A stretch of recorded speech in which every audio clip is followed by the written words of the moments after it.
This is Lady Boulay, and I hope you're having a marvelous day. Thank you for your support. Thank you for subscribing to the channel. Thank you for your thumbs up, for your comments, and thank you for sharing the videos. Thank you for all you do to support the channel. I'm asking the question, how did we end up hating ourselves? Now, we talk about self-hatred all the time in the Black community, and we don't really know where it came from, because when we look back, we can't see any reason. We can't even find a pinpoint when we started hating ourselves. And I contend that the hatred started when we came into contact with other people, non-Black people, because we look the way we look. And here's the thing, the very thing that African people, from my studies, and I've done some studying of it, the very things that they were proud of about themselves are the things that we have come to hate about ourselves. And when we look closely, we find out that what we hate about ourselves is what's different with the people that we came into contact with. Our skin tone is different, our hair texture is different, our features are different, our bodies are different. We're made up different from the people that we came into contact with, and I'm talking about the Europeans mostly. That is when we started hating ourselves, and we really kind of, I guess we just take it for granted now. In America, we'll say we have self-hatred. We have self-hatred. And now it's all about having lighter skin. Everybody's talking about light skin and biracial and racially ambiguous. Tyra Banks said that in the future, everybody is going to be mixed or biracial. And we know that she recently had a child with a Caucasian man. And we see that the features that are not ours are the ones that are being celebrated. So many of us have bought into the European standard of beauty. And that's what's beautiful to us now. And it just is second nature. We don't even think about it. It's somebody who looks like what our family members would have looked like 400 years ago. It's not unusual for us to call that person ugly. And we've decided that it's something wrong with us. And that's exactly what our oppressors and our enemies want us to think. There's something wrong with us. But when did we start hating ourselves? Because I've shown you this picture before. This is a pharaoh of Egypt. I'm not saying that we don't know where we came from. I'm going to put it like that, because people keep telling us we're this or we're that. We don't really know where we came from. But this man would be 3,000 or 4,000 years old if he was alive. And it is not unusual to see a Black American man this day, in this day and age, to look like this man or to have the features of this man.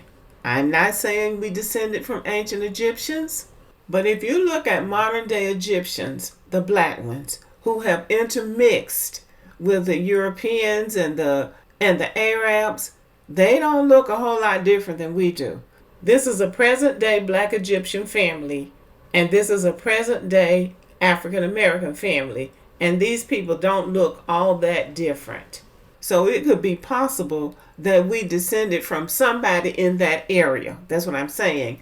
And that is what some of the historians say, that we migrated from East Africa into West Africa, and that's how come they were captured in the first place, because we really weren't their people. We were people who had fled when the wars came and kept moving until we ended up in West Africa and lived among them for hundreds of years. But they knew that we weren't their people. And when the slave traders came, they gave us up. Now we know it was all scriptural and everything, but that's what some of the historians say happened. Now that's one school of thought. So the journey from wherever we were to where we are now is a mystery. That is the mystery. That is the erasure of our past. But I have some clues about why, people felt the need to erase us. The main reason was that as the Middle Easterners, those Arabs and the Europeans went into Africa and saw the riches of Africa, their goal was to invade, exploit, steal, and erase. And that's what they did. They invaded, they exploited, they stole and they erased or tried to erase the original people of those lands, of all of the African countries, really, but definitely North Africa. But all of this was done in many phases and many steps. And one of the steps that was necessary in order for them to subdue the people was to diminish the people. And they did that by making the people feel weak and less than they were. And they stigmatized all of the things about the people of those lands that they were proud of. Their skin tone, their hair type, their features. Those were the things that distinguished them from everybody else. And they took pride in those things. But when the invaders came, they had to destroy the self-image of those people. And they did that by telling them they were ugly, they were unproductive, and had made no advancements or no contributions to civilization. And do that over a period of thousands of years, and what you have is a bunch of self-hating Africans and African descended people. But they weren't always self-hating. This is Amenhotep III. This is King Tut's grandfather. We have met him before, but it's important to this discussion to take a look at him and his crown. Your hair is your crown. It's called your crowning glory. On his crown, you see these little circles, and that was one of the crowns of ancient Egypt. And we look at the crown and we don't think anything about the crown. It's just a crown that a pharaoh or king wears. Well, when people study these things, they find out that everything is a symbol of something. So these circles on Amenhotep III's crown represent something which is quite unusual. I want you to look at the shape of the crown. Look at the circles on the crown. And then I'm going to show you something else. This is a picture of an ancient Rwandan man. And notice his haircut. Notice the haircut on his head. And look at Amenhotep III's crown. I don't have a side view of Amenhotep III's crown. But if you can use your imagination, you will see that the man on the left's hairstyle is cut somewhat in the shape of his crown. And the circles on the crown represents his hair. Those curls, those curly, we might call them naps, they represent his hair.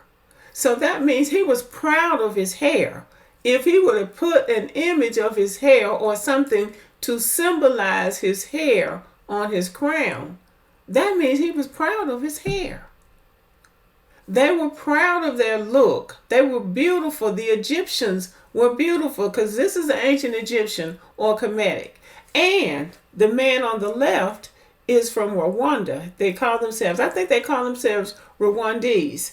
This was a fashionable haircut for a long time. And I think they've started getting those haircuts again now. In the same way that Black American men take pride in their different kinds of haircuts, the Rwandese also took pride in their haircut. Now, the Rwandese, the people of Rwanda, say that King Tut, who was Amenhotep III's grandson, was a Tutsi, which means that Amenhotep was a Tutsi too. Because we already know we can't pay attention to what these so-called Egyptologists say, because these people haven't done anything but lie. And those lies have contributed to the self-hatred that so many Black people, people of African descent, have toward themselves. The media that the colonizers and the imperialists control have constantly bombarded us with images of themselves, replacing the images of people who look like us with images of themselves. So we have to do the work of going back and figuring out the damage that was done and realizing that that damage was done in order to erase us and put themselves in the place of people who look like us. So the ancient Egyptians were proud of their hair, and they fashioned their crowns to look like their hair or to accommodate their hair, as in these photos. This is called the blue crown of ancient Egypt, and it resembles one of the haircuts of ancient Rwanda. Now, this is the kind of stuff that you can't make up. This is called the white crown of ancient Egypt. Here's the crown, and then here's Lupita, the Kenyan actress, and an indigenous woman fashioning a hairstyle that would go with this crown. Here's another indigenous woman showing the hairstyle that would go with this crown. So this is a hairstyle that would go with a person of Afro-textured hair. Just anybody couldn't wear their hair like this. But this crown goes with this hairstyle, and this is a crown from ancient Egypt.